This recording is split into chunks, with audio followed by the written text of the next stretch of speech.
You are listening to the Tricorder Transmissions, ep037. And now, here are Craig and Jeff. Welcome back to the Tricorder Transmissions. We are back with another episode. As always, we are your hosts, Jeff Hewlett. And Craig Cohen. And Craig, we are back this week with the second Mud episode in the original series, second and last, actually, entitled I, Mud. Yeah, until the animated series. Yes, until the animated series where we see Mr. Mud one more time. And who knows, maybe they will add Mud into one of the JJ Universe movies in the future. You know what? I can't believe they haven't, because the comedic potential of that character totally plays to today's audiences. Absolutely. That, always seem to need, regardless of the movie, unless it's a real hardcore drama, seems to need that comedic character. So, absolutely. Yeah, it would be cool if they fit him in. Yeah, I can't imagine that they won't, because I think at the end of Into Darkness, they left it as the 5-year mission is now beginning. So the door is wide open for characters like Mud to show up, and I can't believe that they won't at some point. Fingers crossed for Jack Black. That's a great idea. I didn't even think of that. Nice. Well played, sir. Oh, thank you. Well played. You. So as always, we have some Star Trek news that we'll quickly run through for you out there in listener land. First up is our beloved Leonard Nimoy is going to be accepting a 2014 Governor's Award. And this comes from the Boston chapter of the National Academy of Television Arts and Sciences. Oh, nice. Yeah, and Nimoy is a native of Boston, so it kind of makes sense.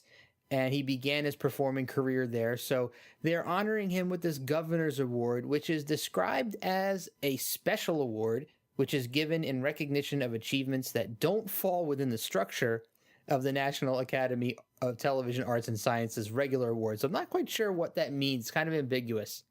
Hey, whatever it takes to get another award in his hands is absolutely cool with me. I completely agree with you. And I think it's going to be held on June 7th at an award ceremony. Okay, very cool. So, yeah. And another thing, and this is kind of on a personal level, the William Shatner's World in movie theaters is set to debut tomorrow. So by the time this episode airs, it will be past. But I'm going to mention it anyway. It is actually playing in a theater 5 minutes from my apartment. So, and that's tomorrow night at 7:30. The Fathom event will be playing. Yeah, and if I didn't have something to do at the time that it started, I would definitely go see this. Even though I did see the show when it was on Broadway, I would love to see it with full camera coverage. I heard Shatner on one of the many podcasts he did this week. I know you listened to him on The Nerdist. Yes. He also did Talk is Jericho, which is a podcast that professional wrestler, singer, actor, author Chris Jericho does. And on that, Shatner actually talked a little bit about, it was 2 different performances that they filmed.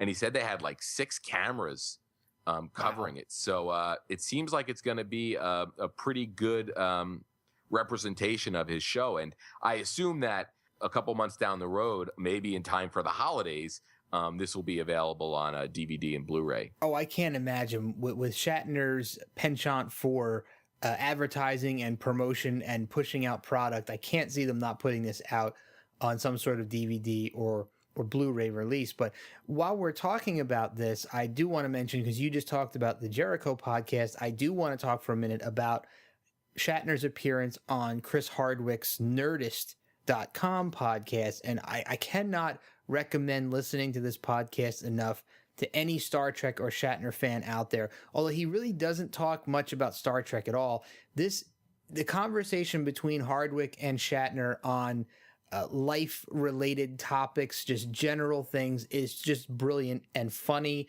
A lot of great jokes, a lot of good humor in there, and it's just a great showcase for Shatner's personality. So if you like Shatner, I can't recommend this enough. I enjoyed it immensely, and I'm probably going to listen to it a second time just to see if there's anything that I missed and didn't pick up on. So it fits in very well with the tone of the Shatner's World show itself. So if you kind of want an extension of Shatner's world, or you want something else that kind of gives you a little preview of what it's like before you go see it, definitely check out the Nerdist.com podcast. Yeah, and that's the cool thing about podcasts like that. You know, you have your Nerdist podcast where they do interviews, and your WTFs with Mark Maron, and you know, there's dozens, hundreds of other ones by, you know, entertainers. But the amazing thing about these is they'll sit down with somebody, and, you know, on most talk shows, you get 6 minutes with that person. The Talk is Jericho interview is probably, after you take out all of Jericho's stuff that he wraps around it, it's probably 50 minutes long. Yeah, exactly. So, I mean, how often have you heard, aside from this one-man show, Shatner just sitting down and talking for 50 minutes? Exactly. And one of the great things about podcasts and new media in general is that, versus the traditional media, is that a lot of these kind of go off script. They're not pre-planned for the most part. I mean, they have a loose idea. Most of the time, the celebrities are just coming on to plug something and just wind up talking about anything and everything, stuff you probably would never hear them discuss on network television or, 24-hour news channel if they appeared on one of those programs. So it's a great opportunity to experience a lot of these celebrities that you adore or even remotely like in a more personal setting. Oh, definitely. And when you get somebody like Shatner, who has done an interview show of his own, he's able to, you know, have what feels like a real conversation. There's a portion in the Jericho interview where he starts asking Chris about how he became a professional wrestler. So that's awesome. Yeah, he almost flipped it and turned it into an interview of Jericho, which Jericho got right back on track pretty quick. But that's the kind of stuff that's really cool, where it really feels like these are two people that are having a conversation, and a mic happens to be there, and one of them has something to promote. Exactly. I think you summed it up perfectly. Yeah. So it sounds like both of these podcasts that came out this week are well worth listening to if you're a Star Trek and or Shatner fan. Yeah, so as long as you don't forsake listening to our show.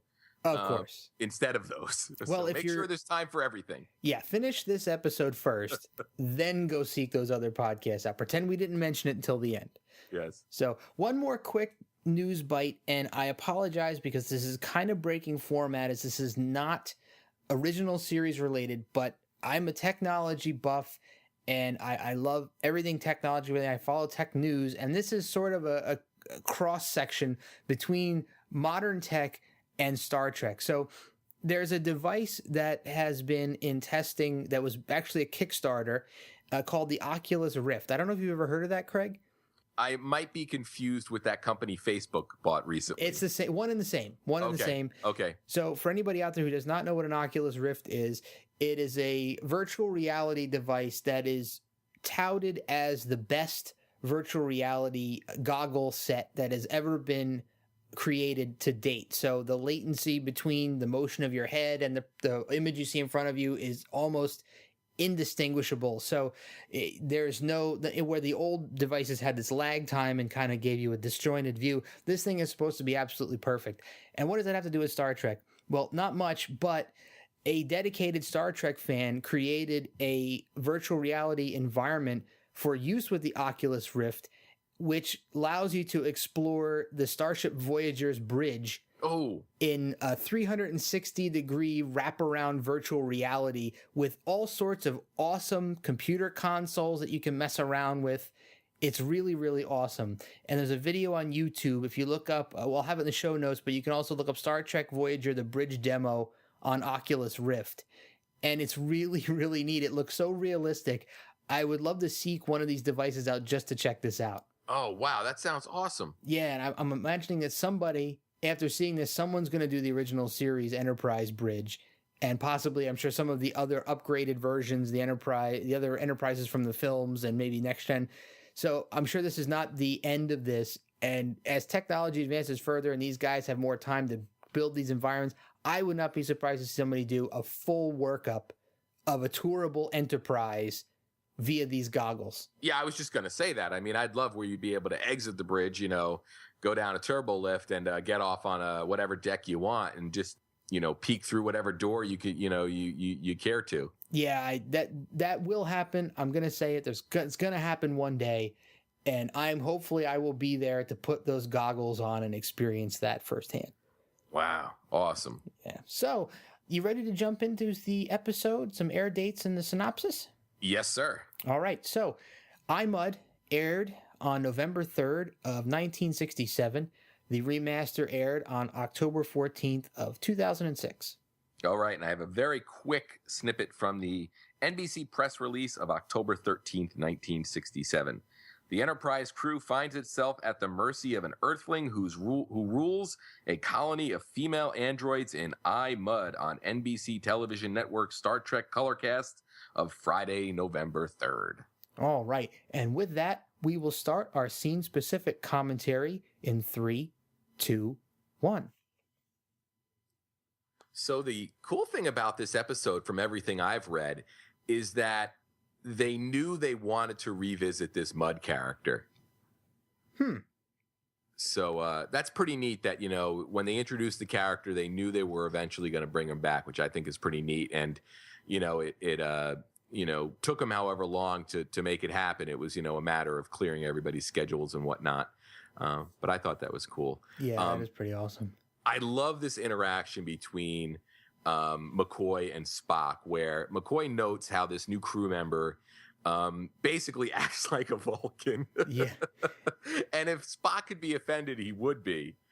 But it's cool how McCoy notices that he sort of insulted Spock and basically attempts to apologize. Yeah, and he actually kind of gets a little bit of ire from Spock here with a... McCoy is kind of telling Spock that he can't figure this guy out, and he needs to do a physical exam, but he can't seem to get it done. And Spock says he's probably terrified by your beads and rattles. So, kind of a trademark exchange. Yeah.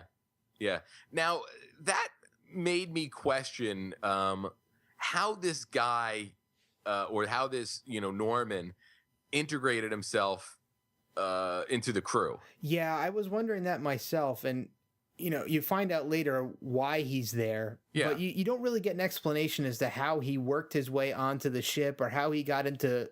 you would have to be on some kind of a Starfleet registry, right, to serve on a ship, you would imagine.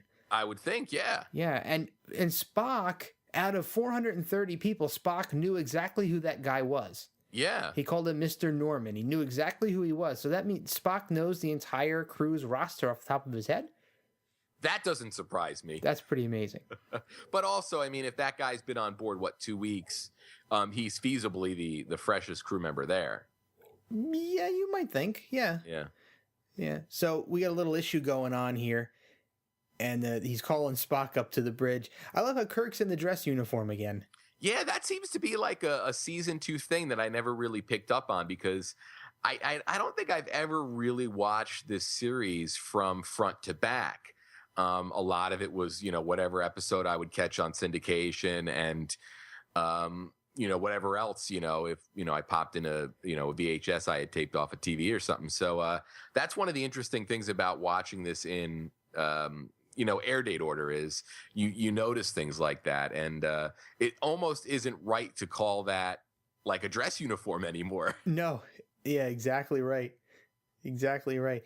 And we got another kind of a staple Trek moment there where, Sulu sees there's something wrong. Kirk says correct it, and he can't, and Sulu says he can't. Yeah. How many times does that trope get used? Yeah. And, and Kirk is now calling down to another area of the Enterprise that we've never heard of before called the Emergency Manual Monitor. Yeah. And I'm not even sure exactly what that means. Yeah. Great stunt double here, by the way. Oh, I was going to point, another obvious stunt double. He looks kind of like Norman. Yeah. In a way. Yeah. And he's just manhandling all of these engineers. I guess these are not security guys. Yeah. I actually like the how obvious they sort of make Norman's movements here, where if you're really paying attention, I guess, or if you're keyed into the title of the episode, which is, I didn't research this, but I guess it was a play on iRobot. Yes. You know, I'd assume a lot of viewers probably assume that he was a robot or an android right out of the gate. And I think some of his movements really, really sell that.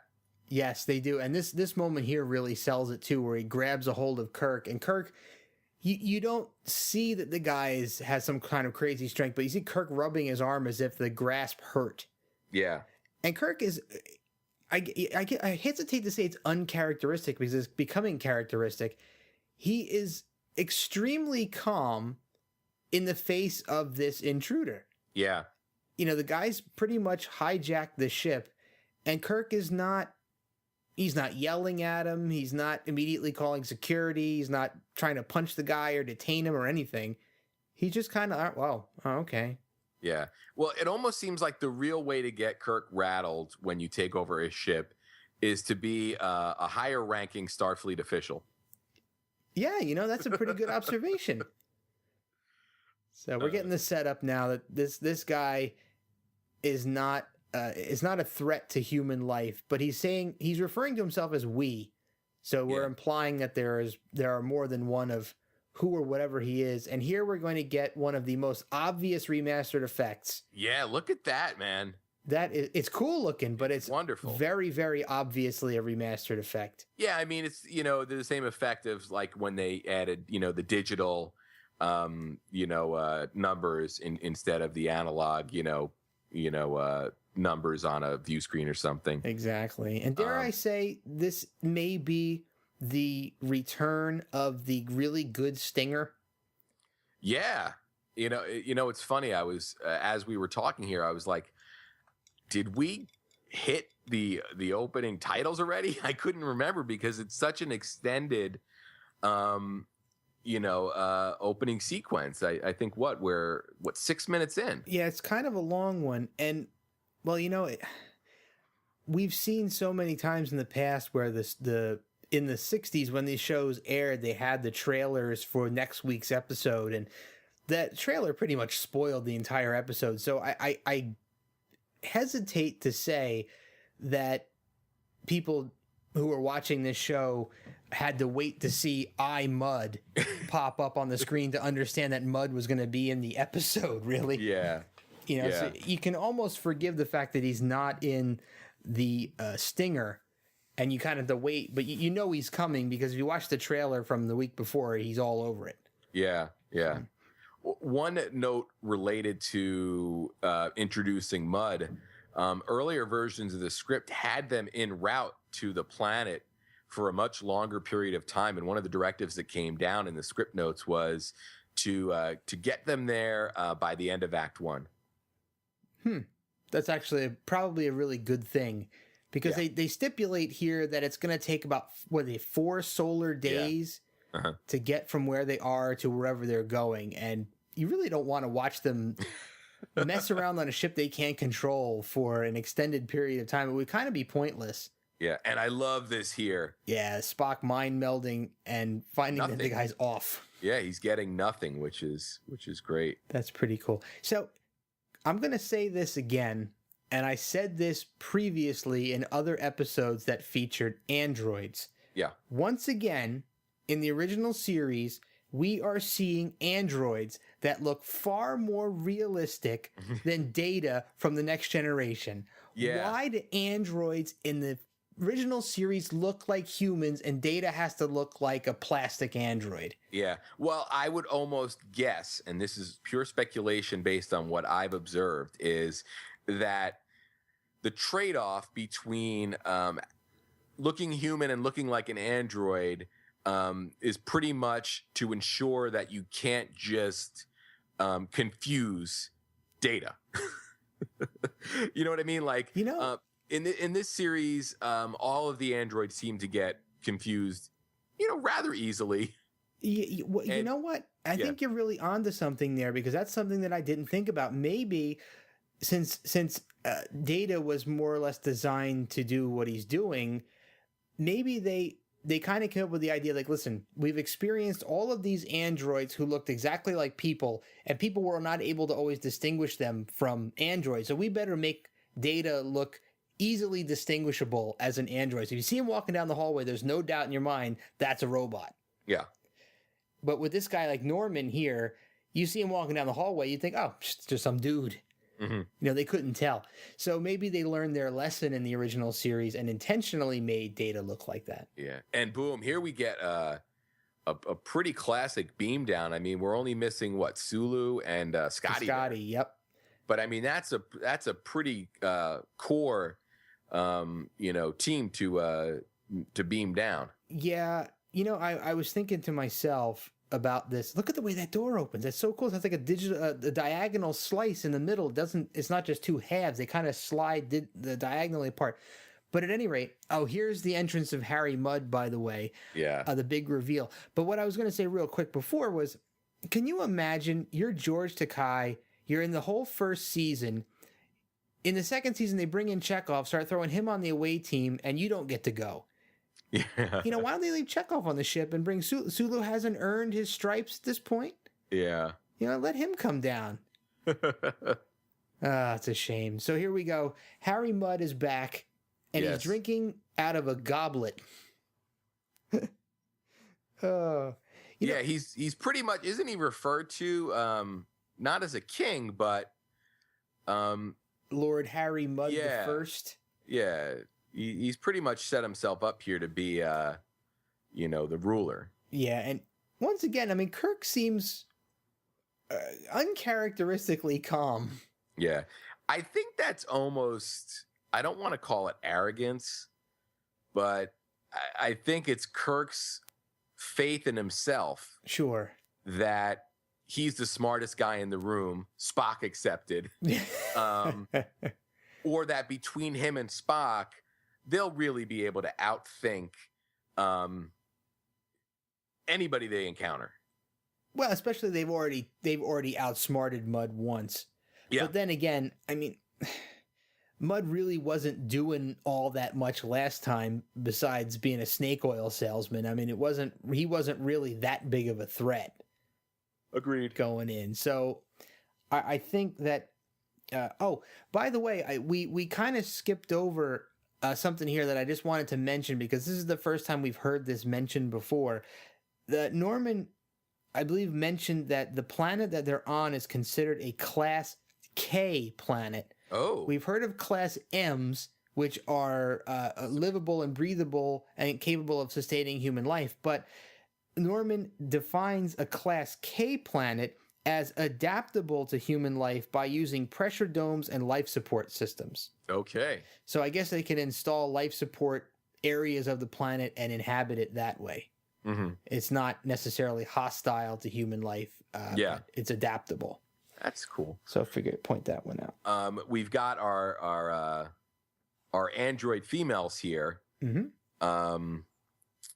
There's models 1 through 250 played by Elise Andressi, and then models 251 through 500 played by her twin sister Rhea Andressi. Pretty neat. So anytime you see this model, it's one of the two doing the work. Sadly, they both passed away. Elise in 2005 and Ray in 2009. And in addition to the limited acting work they did, they were also in a late 60s jazz band called The Sound of Feeling. Yeah. Interesting. But I'm sure even with the twins they used on set, it still makes for a lot of, at the time, very complex, shots that they had to work through. Yeah, especially when you see more than two of them. Yeah. And we're going to get some of that at the end of the episode when there isn't a twin in play, when we see Mudd's wife. Yes, that's very, very soon.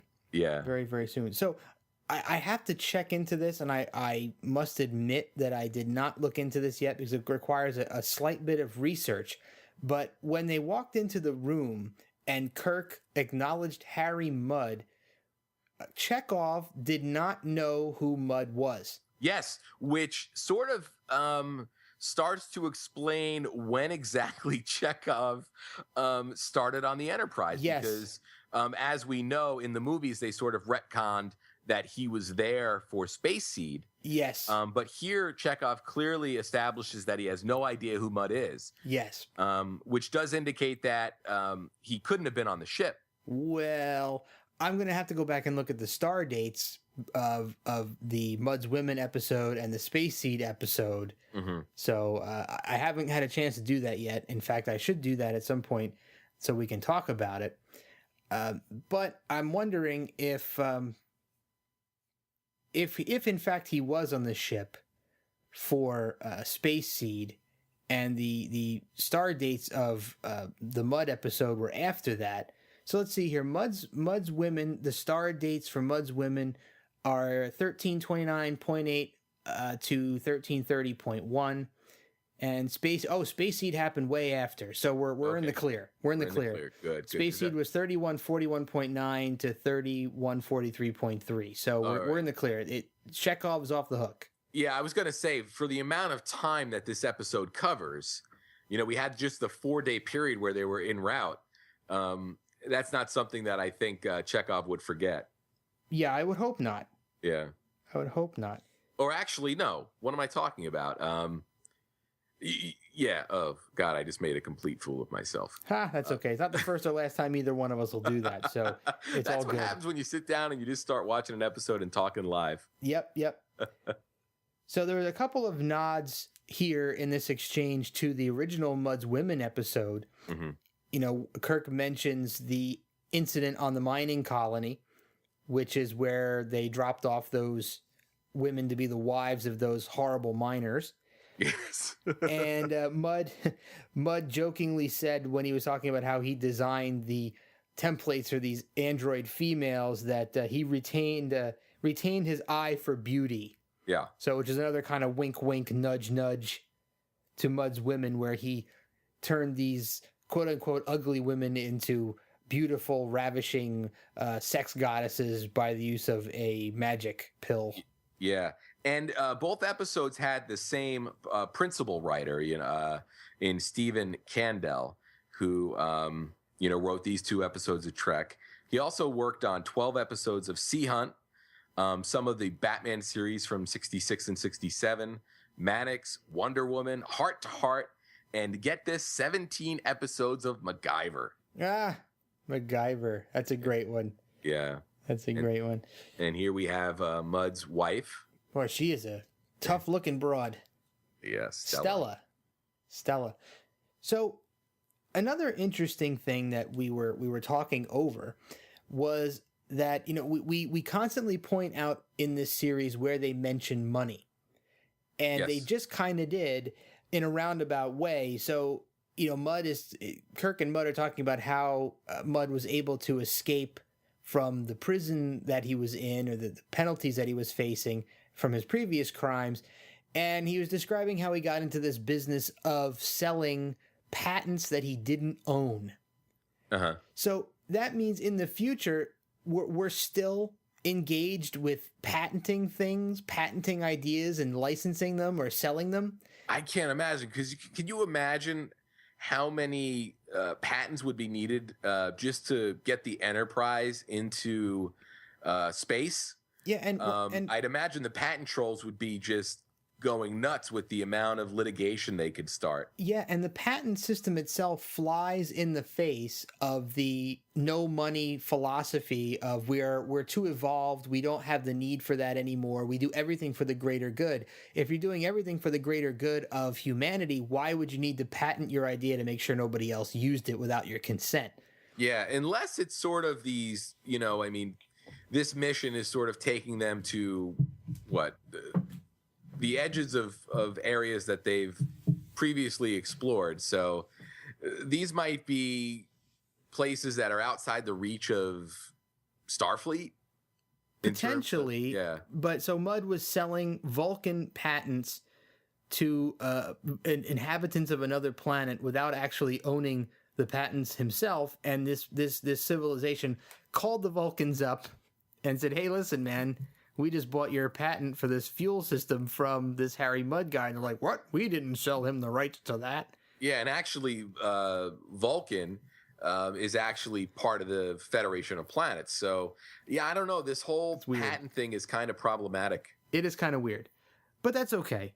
And another really interesting thing about that is during that same discussion, Spock was able to rattle off the penalty for doing that, committing that crime on that other planet. Not Earth, not Vulcan, but on this other planet that Mudd was selling the stuff to.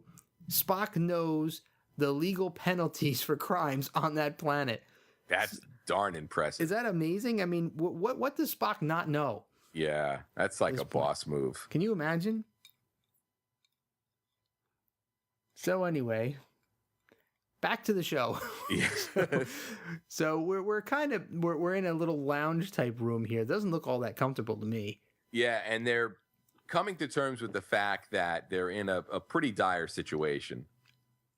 Yeah, so it appears that the androids kind of have them pretty much under control, and they're going to all kind of break apart and try to do some research here and figure out the lay of the land. And Spock has moved into this room where we're actually finally seeing some other male android versions. Yeah. So up until now, we've seen Norman, and they're in these weird white yoga pants. Yeah, it's almost like Logan's Run. Oh yeah, good almost call. Seems like Logan's Run might have been inspired by some of the design here. Yeah, and just on another side note, that these androids were created by quote unquote the makers, who came from somewhere near Andromeda, I suppose. Mm-hmm. So once again, another phantom alien force that is now dead or extinct for some reason or another created this race of autonomous, intelligent androids. Yeah. Supposedly for no other reason at this point than to serve other races. Yeah. And make everybody happy. Wow, Mudd's got a hell of a chest hair sweater, man. Yeah. Look, it's creeping up onto his neck. Wow. I wonder where he decided to stop shaving. Yeah, I don't know. That's crazy. And that handlebar curly mustache is spectacular. Yeah, and we talked about Roger Carmel last episode. This is a great actor. Sadly, no longer with us. Yeah, he's actually, I think Mudd in this episode is far more fun than he was in Mudd's Women. I think this episode really allows that character to shine. Oh, yeah, totally. And overall, this is probably one of the funniest episodes of the series. Oh, sure. No, but yeah, absolutely. And, this I kind of have a nitpick at this particular scene. Okay. Because, you see, none of the male characters here, none of the male Enterprise crew members are tempted by the thought of transferring their brains into an android body and being essentially immortal. But Uhura seems absolutely fascinated by the possibility because it would give her eternal beauty. Yeah, but who was really there? Was it just Kirk, Spock, and Uhura, or is Chekhov there? I think Chekhov was out in the throne room right now. We're going to see. Yeah. I think McCoy was there, too. Well, no, McCoy just came in. Oh, that's right. He just came in, but, well... So you had Spock, who lives to a couple hundred years, right? Yeah, about that. Yeah, so, and Kirk, who probably assumes that he's never going to die anyway. And not even Mudd, though. Oh, that's a good point. Mudd hasn't transferred himself into an android body. You would think that would be the first thing he would have done. Yeah, give himself that boss-like strength, and now he's completely immortal and unstoppable. Yeah, but he could Corby out. He could Corby out. Good call. Good call. Hey, if you made me an Andrea, I'd take an android body in a minute. I'll take it. Uh-huh. So now we're learning that they've slowly been beaming all of the crew members on the Enterprise down to the planet, and they're basically gonna leave them there and take off with the Enterprise. Yes, and that got an emotional, physical reaction out of Kirk. Well, that's his ship, yeah. Right. Now he's choking Harry out. Well, now when he finds that Harry's messing with the crew, and is essentially going to strand the crew on this planet as well, now he's kind of got a little more emotion behind it. Yeah.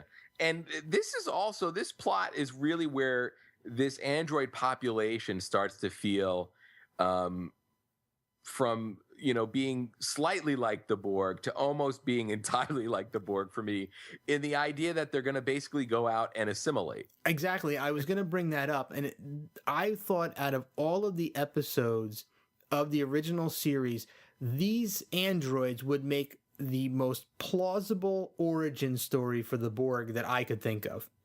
Yeah. That's totally a great point. Plausible. I mean, I can't believe that they wouldn't have mined this for the Borg. They've kind of tried to retcon the origin of the Borg a bunch of different ways, and this seems to me like it would have been the absolute perfect, because they don't at the end of this, they don't destroy those androids. They're essentially deactivated and then reprogrammed. It would have been perfect to have them somehow fuse themselves with humans to create the quote-unquote perfect being, and that's where they came from. Yeah. But missed opportunity. Yeah. Now Chekhov is going to mac the robot chips. Yeah, no missed opportunity for some comedy here. Oh, absolutely not. And Walter Koenig is really doing a tremendous job here in terms of the delivery of the lines, the facial expressions he's making. This is just a really great Chekhov moment for me. Definitely is. It's one of the standard Chekhov moments that I think kind of hallmark his role in the series. But if you were watching this in air date order as we are, the last episode, which was Cat's Paw, had that absolutely ridiculous poofy Davy Jones wig. Oof. And here he is with what appears to be a much more normal haircut. Yeah. So imagine the confusion. I mean, maybe he just missed 5 or 6 haircuts for Cat's Paw. And he got his hair trimmed sometime between last week and this week. Yeah. So, yeah. And here's Scotty monkeying around in an engineering lab with a bunch of nondescript items. Yeah. I'm not sure what these things are supposed to be. It looks kind of like a drill press on its side, doesn't it? And they've got an interesting sort of, I guess, directive, the androids, where they'll basically answer any question you ask them because they really don't have any fear. Not that an android's going to feel fear, but they don't have any, the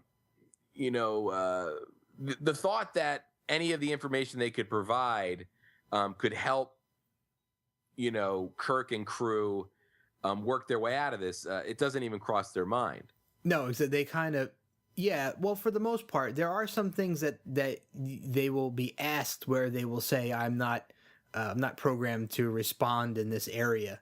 Yeah. So they'll avoid certain things. Yeah. But yeah, now Uhura is fantasizing about immortality again. Yeah, and that really, sets up the scene later where I'm sure a lot of people gasped the first time they saw it. Yeah, I was going to bring that. When the scene comes, I was going to comment on that.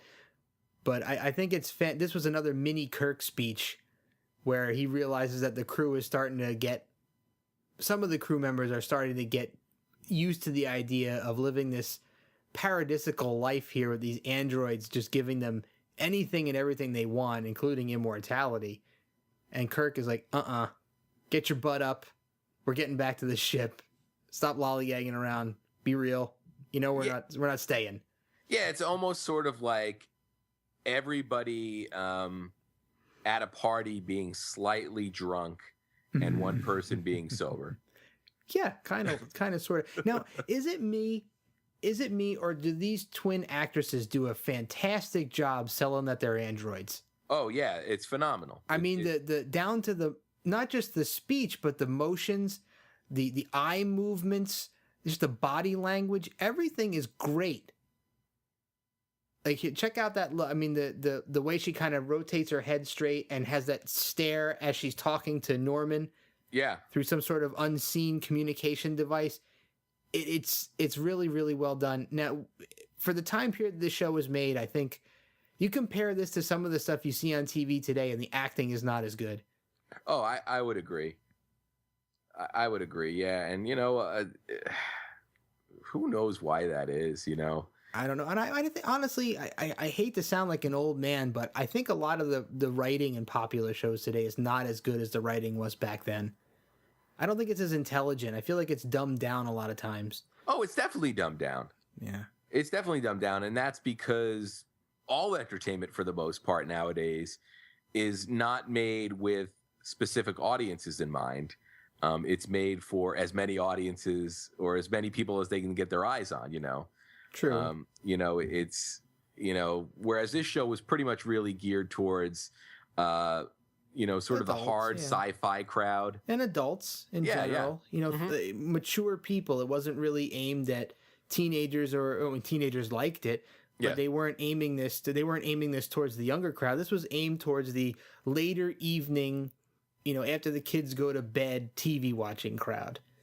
Yeah, and I think that's why, they ended up getting so many people advocating for them, when it came time for this series to be renewed. Because there were, working sci-fi authors who maybe Roddenberry brought on board for that purpose, say, hey, let me get some of these hard sci-fi people on my side by giving them a paycheck. But I mean, there were really no other choices at the time. If you were into hard sci-fi, there was nothing like this. No. So absolutely. All you had was you had your books. Yep. You had your books. Oh, and the androids have now mutinied on Mudd. They're no longer taking orders from Mudd. Yeah, shocking turn of events. Yeah, so the plot twist has now arrived. So now we're going to get the transformation into the Borg-like androids. Although they're not talking about killing humans, they're actually talking about taking care of us, quote unquote. Mm-hmm. Now, I was thinking a lot about this. So what they're proposing is that they're going to travel to other human inhabited planets, such as Earth, and I guess some of the other outposts, and potentially other races eventually. And they're going to give the humans everything that they want, and then the humans will become so dependent on the androids that the androids will be in complete and total control. Yeah. Now, why don't our political leaders think of doing that? If they just gave everybody everything they wanted, nobody would have any problems. They could do whatever they want. It's such a perfect solution. Somebody would always have a problem, though. Nah, come on, man. If they literally gave, there's enough money out there to give everybody everything they want, pretty much. So I don't understand why. This sounds like a perfect way to control a society. It's peaceful. Everybody's, well fed. Everybody's taken care of medically. Everybody can kind of lounge around and play World of Warcraft all day or whatever they want to do. Watch TV. And the androids become they do all the heavy lifting? Yeah. Yeah, you don't do anything. It's like, hey, Android, get me a sandwich. Hey, get me a Canada Dry. Yeah. And Mudd is kind of lounging there. Gotta love him. So now Mudd is going to try to get himself in with the Enterprise crew here and change sides himself.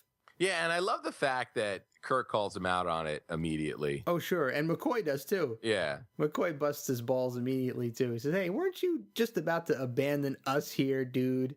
Yeah, And Mudd shuts right up. Mm-hmm. Oh, ooh, a little Spock insult. The pointy-eared thinking machine. Yeah. Poor Spock. Yeah. He's always the butt of people's jokes. Although if it wasn't for Spock, they'd be dead 100 times over. Yeah. Yeah. So Spock's going to really help them get out of this situation as well. I mean, Kirk and Spock are really going to figure this whole thing out. So, Spock's just figuring out now that Norman is the central point. Yeah, and it seems like Scotty helped him get there a little bit too. A bit.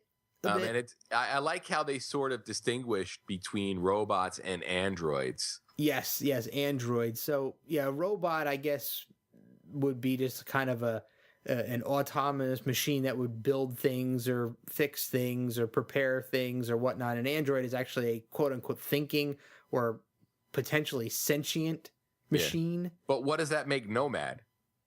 I don't think Nomad was an android. Well, yeah, Nomad was really more of a... Well, I guess I don't think he was really sentient, though. Yeah. He had a mission, and he was doing what he had to do to get there, but I don't necessarily think he was able to reason his way out of anything. Actually, these androids don't really seem to be able to do that either. Yeah, maybe he was an android trapped in a robot's body. Oh, so now you're getting into a sci-fi rough patch here. We could debate this. So now, Kirk, I'm sure loves coming to this conclusion that they are just going to confuse the androids. And we've seen this a couple times already where, Kirk has, talked a computer to death. Yep. Caused an android to kill itself in the case of, Andrea. So this really seems like it's completely in Kirk's wheelhouse. I'm surprised that it is, definitely. He, when he had all the trouble with Starfleet in the movies, why he didn't just go sort of on the lecture circuit and just teach people how to, destroy artificial intelligence. That's actually a really good side job for him. It could have been a lucrative speaking gig, I bet. That's his retirement plan. Yeah. That is his retirement plan. How to disable artificial intelligence for fun and profit. Absolutely. How to win friends and destroy androids. Yes. So now they're going to use mud unwittingly. They're using mud as bait, if you will. Yes. And I love the android here where, Kirk says, hey, we've got a medical problem. And she's like, hey, that's your problem. That's not an android problem. That's a human problem. You take care of him. and Kirk plays it up pretty well, though. He says, listen, man, we don't have the proper medical devices here. We need the medical devices to get back onto the ship. Yeah. So, this could be this could be a ploy, or this could be an actual escape attempt. We don't know yet. Yeah. We don't know if they're really trying to get back to the ship. What would Kirk have done if they said, "Okay, we'll beam you up"? Oof. That would have screwed the whole plan up. Yeah. And here we get the Uhura setup payoff. Yeah, this is spectacular because I hadn't seen this episode in a long time, and when I saw this scene, I thought to myself, "Whoa, wait a minute!" I couldn't remember if this was really her turning on them or if this was a ploy, and I was glad that it turned out to be a ploy because I legitimately had forgotten. Yeah. So, really great job on it from Uhura because it really is confusing. Yeah. I mean, she did a great job of selling it. There wasn't a minute that even now that I know it, there still isn't a minute that I doubt. Look at Mud sleeping in the background with his mouth hanging open. He does a great job of selling that too. Oh, and Kirk practically picks Uhura up by her arms. Yeah, and that's one of the things I like about this episode is we get some really great work from the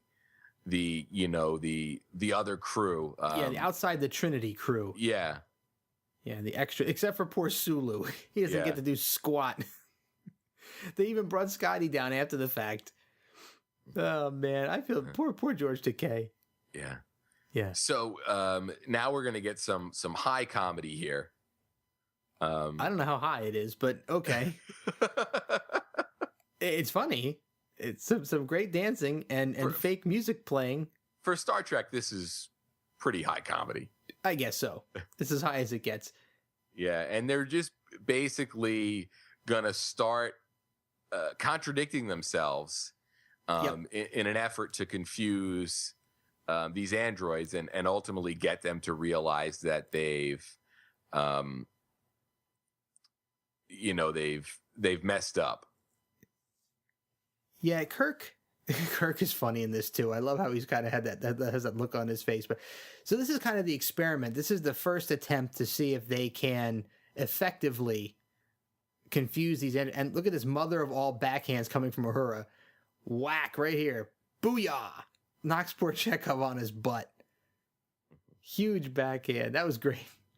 So the androids, obviously, you're seeing quite a bit of confusion here, but not quite there yet. Yeah. So we got Chekhov doing some Russian dancing here that he almost can't pull off. See, he's trying. Oh, it's great. Yeah, so now it's funny because the robots are the androids are. It seems to be like they can't process things that are not logical, which is kind of strange to me. That simple illogic of that insipid of a nature would be enough to deactivate them. Mm-hmm. Yeah, and that's where I was sort of going before with the whole Data thing, whereas Data would never fall for something like this. No, I would hope not. I think that was at some point they really got their AI in check, if you will. Yes. But the trade-off might have been a more Android look. Oh, okay. Well, you would think that the programmers of these things would have some sort of a routine that would kind of make them recover from any sort of an error like that. Instead of having them just seize and lock up, they kind of reboot. Yeah, you'd think that. Yeah, and they just kind of take they'd be down for a couple of seconds and then they'd come back up. Yeah. So hey, this episode has given me kind of a cheap and easy cosplay idea for the Trek convention in late July. Just one of these necklaces with a random number on it. That's a great idea. I'm not sure how to pull off the light up function, or if you even need to, or if you just get the right looking necklace with the almost looks like an old style hotel key tag with a number on it, and I can be Craig number 8 or something. Well, you know what I saw? I saw this a while ago. There was it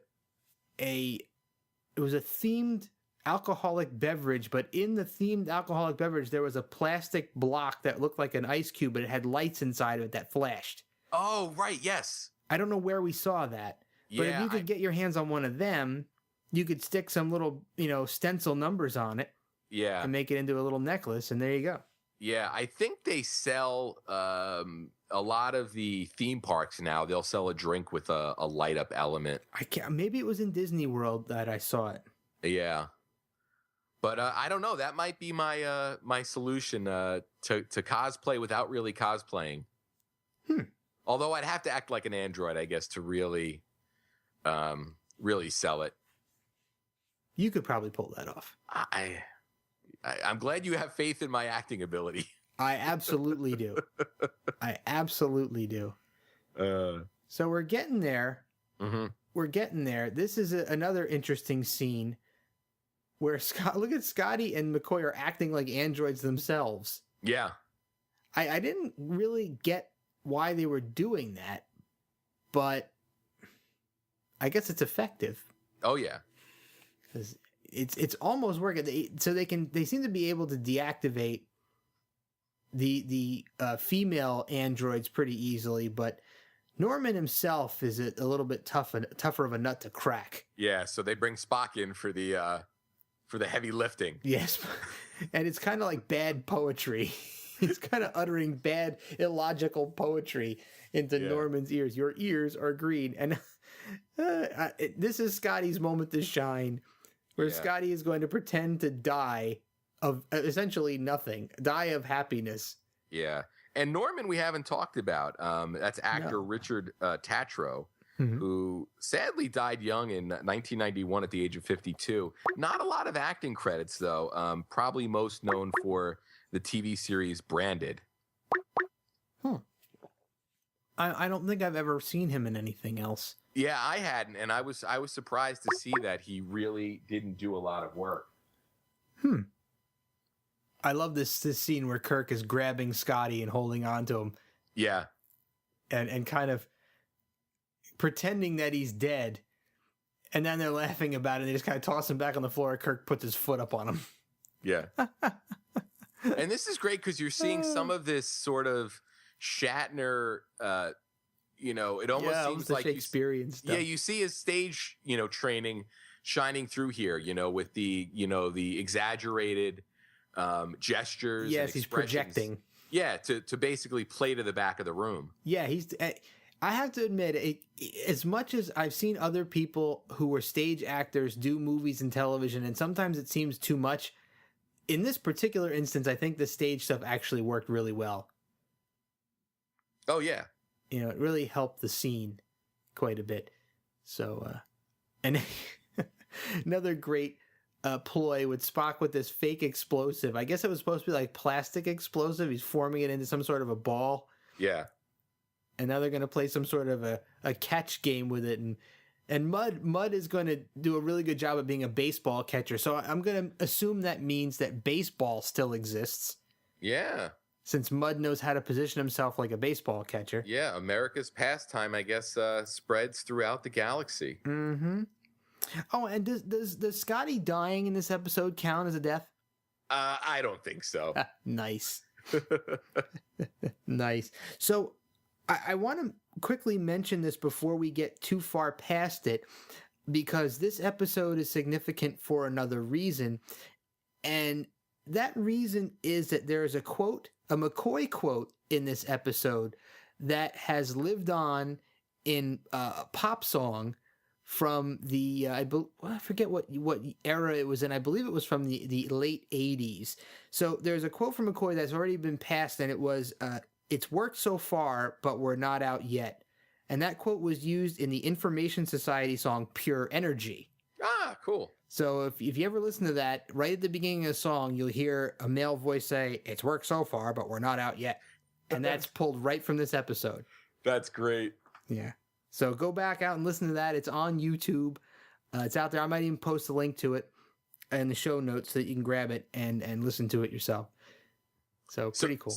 So maybe I could cosplay this too. The smoking mind ears? melt. Yes. I've seen you like that before.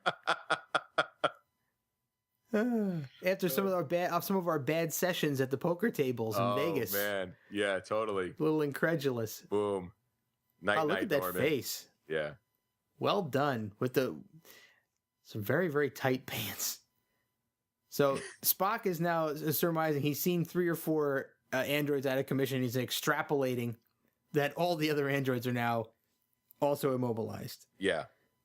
So great stuff. So now we know we've learned a lesson here that if we ever are faced with a machine that is somehow threatening our lives, all we have to do is be very illogical, and we'll be able to deactivate that machine. Mm-hmm. So great stuff. Yeah. And now we get, this is almost like The comedy ending. Well, yeah, but also this is like, I guess, the comedy ending version of Space Seed. Where they're basically leaving Mud behind. Yeah, they're going to strand Mud behind. Yeah. Which I could almost imagine like Harv Bennett, digging through Star Trek, the original series, before making Wrath of Khan, looking for inspiration and finding this episode instead of Space Seed. Yeah. And having like a demented, vengeful Harry Mudd who, who's been, beaten up verbally by his wife for 15 years. Yeah, he'd have an entire ship full of his ex-wife. The entire the company of the ship is 500 copies of his ex-wife. Star Trek II, The Wrath of Mud. Oh, that's a tough title. I think out of all of the Star Trek episodes, this is the funniest ending to an episode. I actually crack up laughing every time I watch this because it's so well done. Yeah. Because they set it up where, Kirk tells Harry Mudd that he's like, we're leaving you here on the planet with these androids. And, now Mudd's kind of going around saying, you know what? Maybe it's not so bad. I got all these hot chicks around me, these androids who I'm going to be able to, stare at and maybe have my way with, whatever, for the rest of my life. Yeah. And I'm essentially free. I'm not really in jail. And then Kirk says, hey, guess what? I got a surprise for you. I got a special android of your very own. And he's like totally trolling him. Yeah. Totally trolling him. And he's got this big cheese grin on his face. And Mudd's like, thanks, buddy. That's the greatest. And then all of a sudden, here comes his wife storming out, screaming at him. It's great. Yeah. And what are there, 500 of her? Yeah. And he can't shut her up. Yeah. So now he's like, wait a minute. Oh, no. And here comes copy number 2. Yeah. And she's got the number 2 tag on. And wait a minute, it's not done yet. Poor Mud's pleading for his life. Yeah. And here comes number 500. And we get the close-up of the 500. 500. Now, I want you to look at something for me real quick. As they turn to leave, I want you to take a look at the gesture and the facial expression Uhura gives to Mud on her way out. Yeah, it's like the same one that Kirk gives. It's so great. Yeah. It's kind of like a real FU. Yeah. Kind of like, see you, Bud. Yeah, like she does the same exact hand gesture that Kirk did. Like, peace out. I love that. And I love this final remastered effect. Oh, it's beautiful. The rings on that planet are excellent. And the Enterprise looks very, very, has a lot of depth there. You got the yellow light reflecting off the metallic surface of the ship, which is really awesome. Yeah. Wow. So, man, we blow right through these episodes. Yeah, man. This is great. Yeah. Yeah. We really cruise on through. So, essential voting on this one. So, I mean, I flipped my hand on this episode when we talked about Mud's women. So, I'll just get it out of the way. As far as I'm concerned, this is the definitive Harry Mudd episode, and I'm going to call it essential just because of that. I made Harry. I said that Mudd's women was not essential because I didn't think it was the best use of Harry Mudd. This episode, I think, not only makes him a much better villain. He has a great villain role, especially in the first part of the episode when he's the ruler of the androids. But it also is a much better comedic episode for him, which is what I think his character really is meant for anyway. So I think this is a much, much more effective use of Harry Mudd.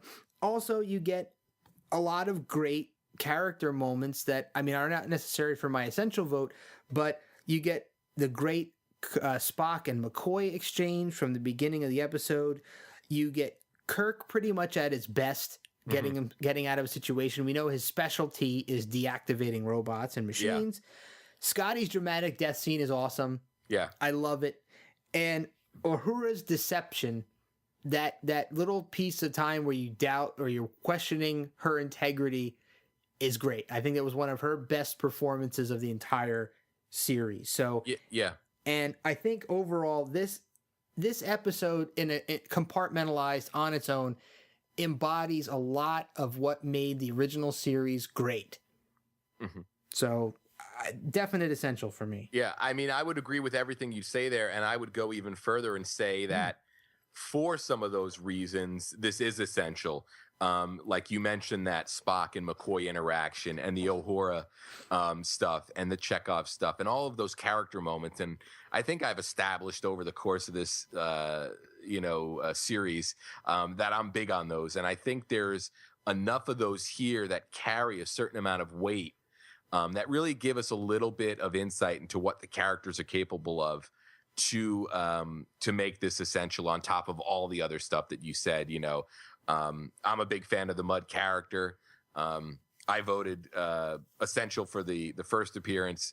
So if we're definitely working Mudd into our essential narrative, hands down for me, this is clearly essential. All right, fantastic. A double essential episode. And that wraps up this episode of the Tricorder Transmissions.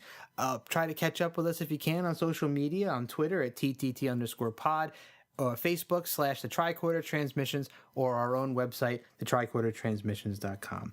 Thanks as always for listening, and we'll see you next week.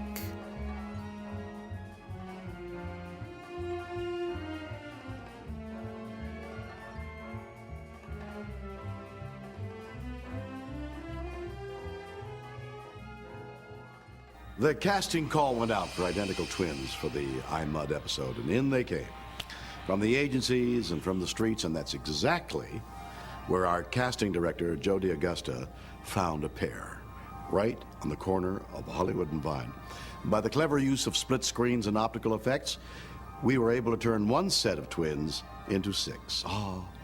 The magic of television. When you think of Star Trek, comedy is not likely to be the first word that comes to mind.